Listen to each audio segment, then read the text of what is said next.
In a landmark decision by the Hon'ble Supreme Court of India, a long-standing debate was finally settled. The crux of the matter? Whether advocates, those guardians of law and justice, could be held liable under the Consumer Protection Act for what is termed as deficiency of services.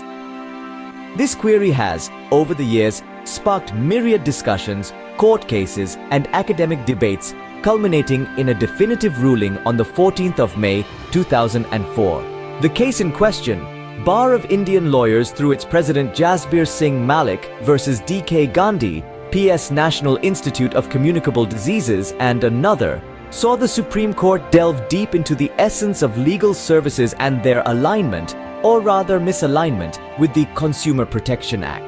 The Act, primarily designed to shield consumers from unfair practices, defines service in a manner that typically encompasses offerings that can be evaluated on a uniform scale of quality and outcome.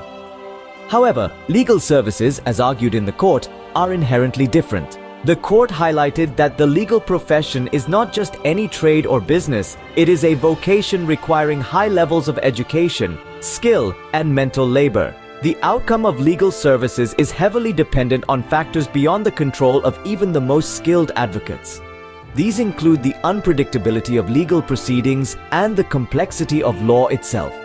Thus, equating lawyers with providers of straightforward consumer services undermines the specialized, intellectual nature of legal practice. Furthermore, the court underscored that the primary objective of the Consumer Protection Act is to guard against unethical business practices and not to regulate professions that operate under a distinct set of ethical guidelines and professional standards. This distinction led the court to conclude that legal services do not fall within the definition of service as provided under the Consumer Protection Act. The decision not only clarifies the scope of the Consumer Protection Act, but also respects the unique role that legal professionals play in society. It acknowledges that the success of a lawyer cannot be measured in the same way one might assess a standard service provider like a retailer or a plumber. This ruling prompts a broader reflection on how we balance consumer rights with professional autonomy. How do we ensure accountability in professions that inherently deal with unpredictable and intangible outcomes?